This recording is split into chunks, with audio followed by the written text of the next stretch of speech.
É um prazer muito grande estar com você, que tem dado o carinho da sua audiência, do seu tempo, do seu ouvir, da sua disposição de prestar atenção e, sobretudo, tem doado, fazendo bem a você mesmo, o seu desejo de que aquilo que está sendo dito possa ser revertido e apropriado por você para o seu bem. Então, se é assim que você me assiste, bem-aventurado seja você.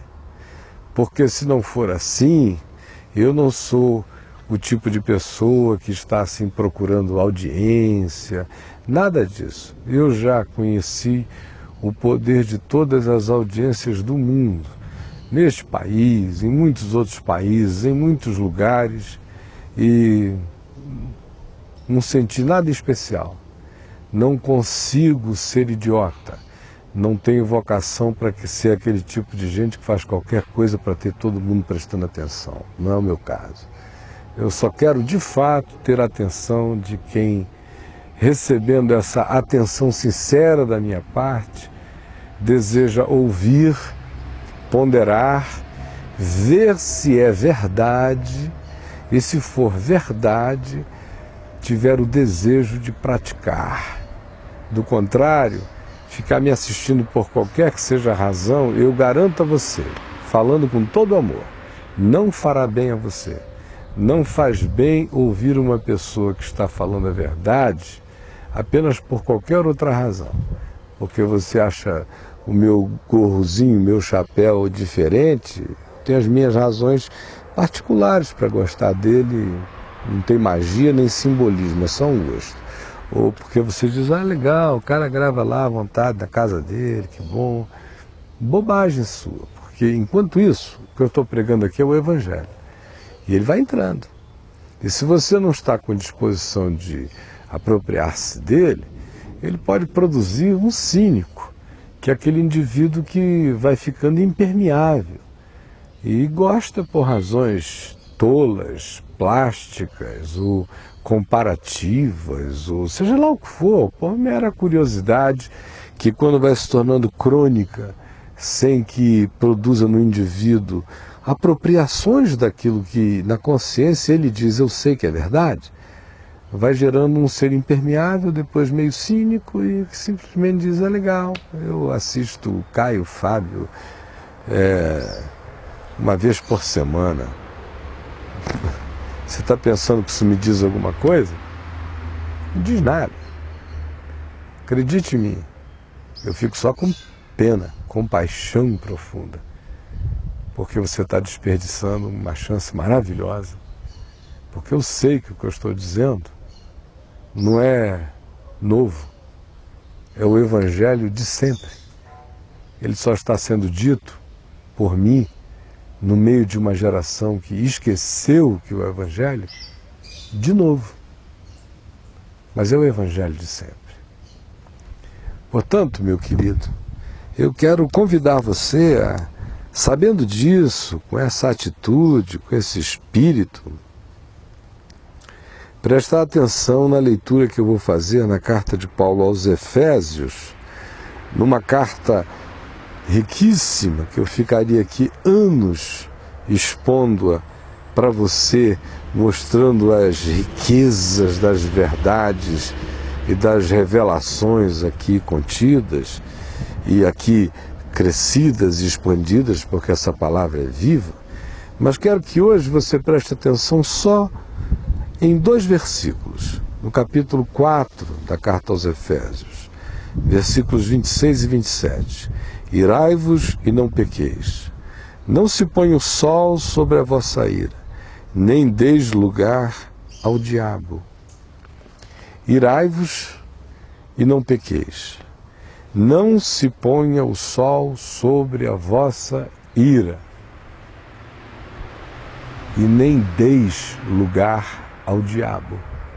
São palavras do apóstolo Paulo.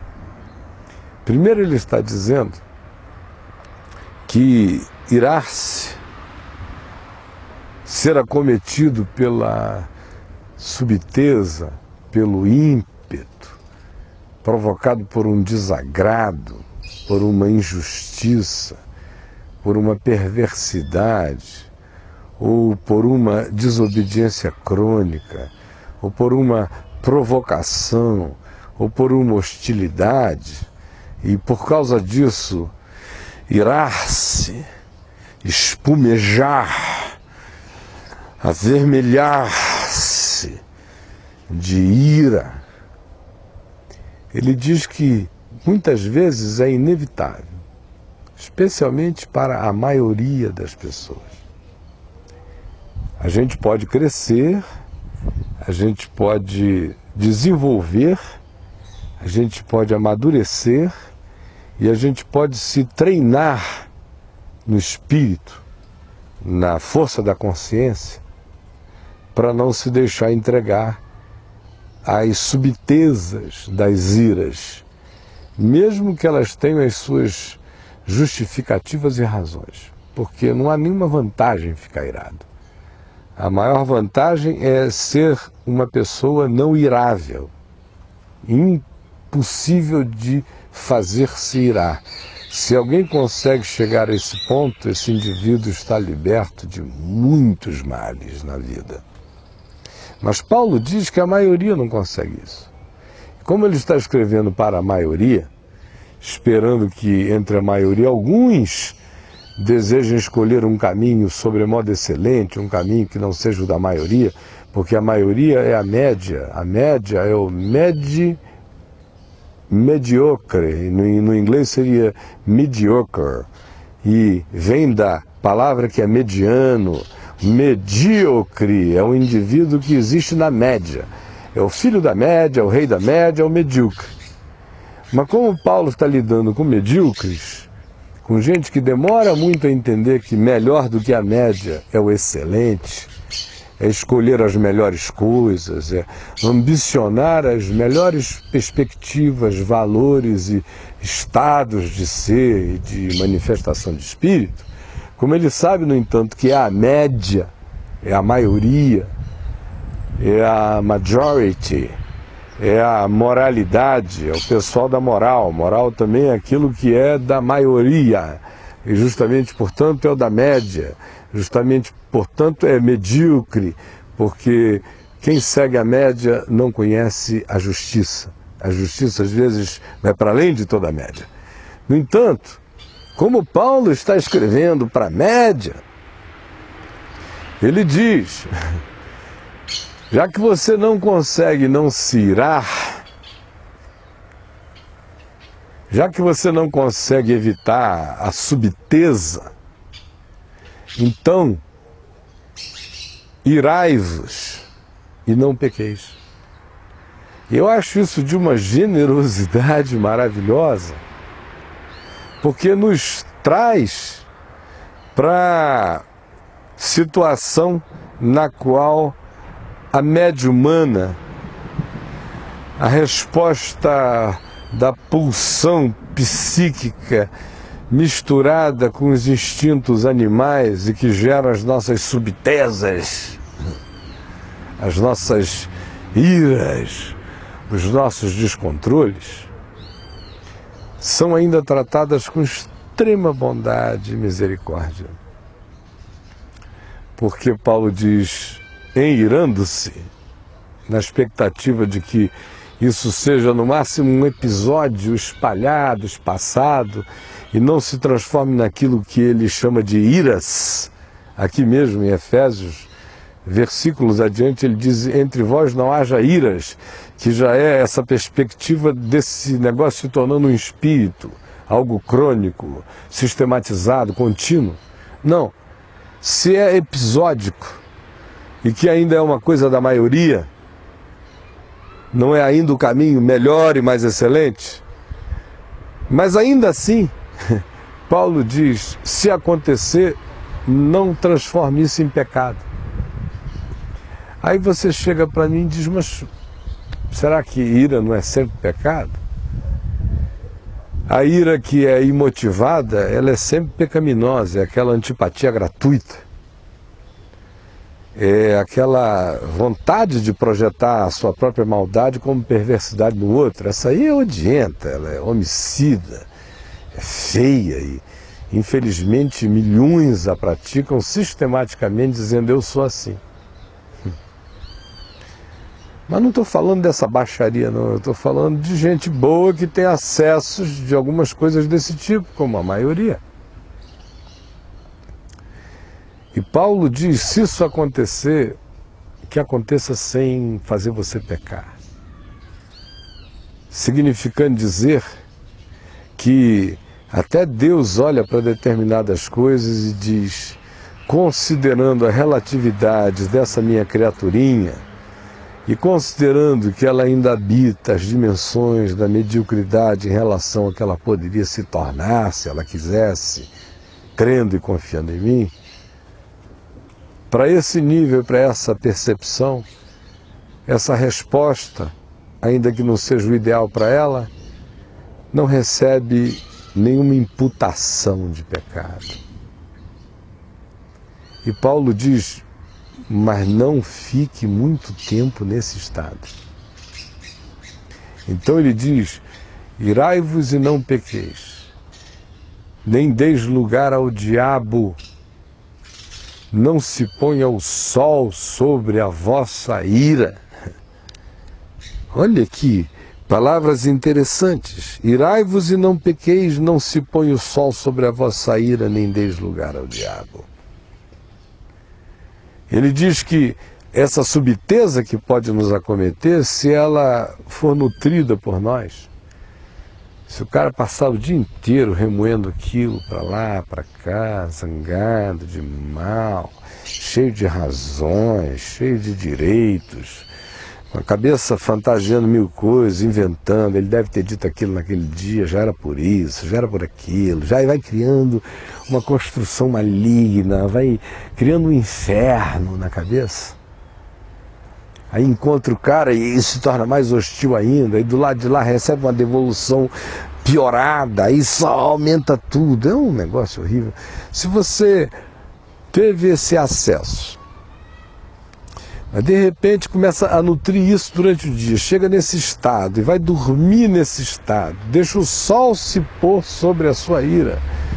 Na linguagem antiga do apóstolo Paulo, quando o sol se punha, era uma marca de que a noite tinha chegado, era hora de fazer a refeição última, uma ceia leve, e logo depois dormir.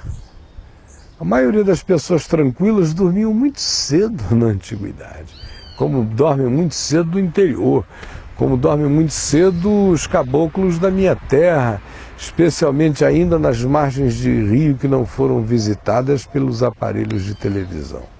Dorme cedo. Ele está dizendo, não vá para a cama com a ira, não vá para a cama com a raiva, não vá para a cama com esse suposto direito de ficar chateado, não vá para a cama com essa razão suicida, porque aí você vai estar abrindo um espaço para o diabo. Dormir sobre a ira é sempre abrir espaço para o diabo.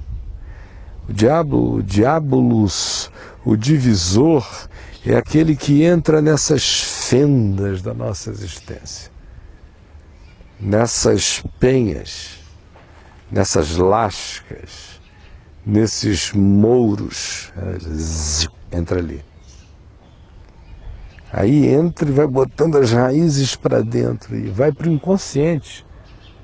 Por isso é que ele diz, não durma com isso, porque você vai pegar esse produto da doença emocional, do orgulho, do direito suicida, da razão autodestrutiva, disso tudo que você diz é meu direito de sentir, e suicidamente. Vai dormir sobre isso, sem saber que você está plantando ovos de serpente no seu inconsciente, você está se alterando, você está dando lugar ao diabo, você está oferecendo ninho ao diabolos, ao divisor, aquele que chega para estilhaçar, para dividir, para esquizofrenizar, para tornar você paranoico, para viver daí em diante suspeitando de iras de pessoas e ir mudando dentro de você mesmo sem notar e ficando aquela pessoa desconfiada, esquisita, mal-humorada, sempre olhando e vendo de onde é que vem a banda, quem é que vai dar a banda mesmo, levantar e te dar a banda, meu irmão. Sempre esperando algum tipo de conspiração contra você, sem saber que foi porque você foi se habituando a dormir com raiva. Às vezes isso acontece com você e a sua mulher. Dormir com raiva 1 dia, 2 dias, 3 dias, você não sabe como você está se piorando fazendo isso, se piorando muito. Se piorando muito. Olha, eu aprendi isso muito novinho na vida, de fato eu aprendi isso antes de me converter. Eu não tenho nenhuma memória, minha existência inteira, de ter dormido jamais, passado um dia com raiva de alguém, dormir com raiva. Ai, com raiva, irado. Eu não tenho essa lembrança. Olha, eu já passei perrengues, mas perrengues que a maioria das pessoas que eu conheço não aguentam a cutícula dessa minha unha aqui de perrengue. E nunca fui dormir com isso. Graças a Deus eu não conheço este sentimento. E quem me conhece um pouquinho sabe que eu não estou aqui de conversa fiada, porque eu tenho confessado a vocês a vida inteira todos os sentimentos que eu conheço, para o bem e para o mal. Esse eu não conheço, mas eu conheço milhões que o conhecem. E eu vejo como essas pessoas vão ficando arruinadas, vão oferecendo ninho para o diabo, um saco para dentro onde o diabo bota seus ninhos. Essa é a grande macumba. Tem gente que fica pensando que as macumbas e os despachos terríveis são os que acontecem nas esquinas. Não se engane, meu amigo, não são não. Esses das esquinas só pegam naqueles que creem neles e que acabam ficando mais assolados pelo próprio medo do que por qualquer outra coisa. Agora, os grandes despachos e as grandes macumbas, eu digo a você onde acontecem, elas são essas que você faz guardando ira, ódio, rancor, raiva, amargura, desconfiança, suspeição, paranoia, antipatia, todas essas coisas ligadas ao espírito do ódio, da ira e dos seus filhotes malévolos.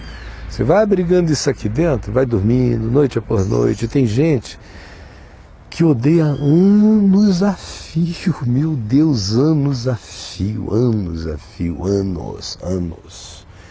O cara vira um demônio, não sabe, se veste bem, come bem, bebe bem. É charmoso para os que interessam, mas o bicho é um diabo dentro dele, porque ninguém odeia anos e anos e anos e fica impune. De modo nenhum, ninguém, você está me escutando, ninguém, esse negócio vira tudo, além de que adoece seu espírito, sua alma, adoece seu corpo, mata você está comendo seus pedaços. Ódio é câncer em todas as dimensões do ser. E tem gente que vive assim anos e anos e anos. Ódio é paranoia.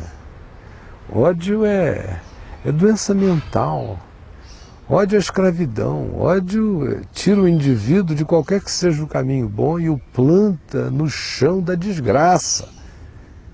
E não é o inimigo dele que vai sofrer, é ele que vai ser a maldição de si mesmo. Ele é a macumba contra ele. Ele é o despacho perverso contra ele mesmo.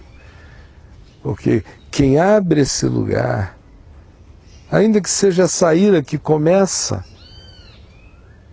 com a bondade de Deus dizendo, olha, não fique assim, não transforme isso em algo crônico, mas por esse instante, por esse momento, considerando a relatividade de tudo, você ainda não pecou. Agora, não guarde isso, não deixe o sol se pôr sobre isso. Não durma sobre isso, não leve isso para o inconsciente, não plante essa semente dentro de você, porque senão, inevitavelmente, você está dando lugar ao diabo. Aí você olha para mim e diz o seguinte: escute, mas eu estou fazendo isso há muito tempo, o que eu faço agora? O que eu faço agora? Eu digo a você o que você tem que fazer agora. É simples. Eu sei um modo de você sair desse inferno e tirar esse inferno de dentro de você, tirar esse diabo que se alojou em você e no qual você está se tornando um diabo para outros. Porque um ser que carrega isso, onde chega, emana toda sorte de coisas ruins. O que você tem que fazer? Eu digo a você. Você tem agora mesmo que perdoar. Como Deus em Cristo tem perdoado você. Você tem que agora mesmo perdoar. Chegar e dizer: Senhor, eu perdoo. E não é fazendo favor a ninguém, não. Você está pensando que quando você perdoa alguém, você está fazendo um favor à pessoa a quem você perdoa? Você é um bobinho, tolinho, bobinho, estou lhe dizendo. Você está agindo com graça em favor de você mesmo. Você está ficando livre de um diabo, de um demônio.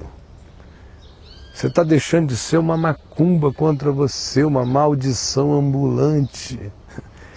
E você acha que não está fazendo favor ao outro? Seu bobo. O outro pode se beneficiar ou não desse seu ato, mas você vai se beneficiar eternamente. Outra coisa que você precisa saber é que esse perdão não só é um privilégio e que o maior beneficiado é você, quem está ficando liberto é você, e você faz isso por amor a você mesmo. Quem não odeia nunca é porque se ama o suficiente para não odiar. Somente um indivíduo que não se ama, o complexado, o inferiorizado, é que precisa odiar, precisa ter raiva, precisa disso tudo, justamente porque ele não tem amor por ele mesmo, porque quem se ama não odeia. Antes de ser quem ama o outro, é quem se ama, quem se quer bem, quem quer se proteger não odeia, porque quem odeia, melhor seria enfiar um negócio assim horrível e ficar tentando fazer araquiri o dia inteiro. Quem está se matando é você. Então, não apenas isto, mas muito mais que isto. O que eu estou querendo dizer a você é que você precisa hoje dizer: se eu não assumir essa decisão de perdoar e ficar livre de todo esse espírito e não deixar que o meu cérebro fique viciado na ira, porque até o cérebro da gente se altera quando a gente fica odiando muitos anos, até as estruturas neurais do cérebro se alteram. A gente passa a ter gatilhos disparando o tempo todo com iras, porque até o cérebro vai sendo moldado pela intensidade dessas ações espirituais e dessas pulsões psíquicas que altera o estado nervoso, que altera a produção química, que acaba alterando conexões neurais. Isso não é brincadeira, não. Eu não estou inventando isto. Qualquer um que conheça neurociência suficientemente bem vai saber que eu estou dizendo a verdade. Então, antes que esse negócio fique irreversível, comece o processo de volta. Pode dar trabalho, mas isso só vai acontecer quando você entender que você foi perdoado por Deus. Você está perdoado dos seus pecados agora, em nome de Jesus. Perdoe-se, perdoe os outros, desarme o disjuntor dessa bomba que vai implodir você. Desarme agora. Perdoe não como favor a ninguém, como misericórdia por você mesmo. Entendeu o que eu disse? Faça isso e você viverá. Não faça isso e a morte é sua amiga para sempre.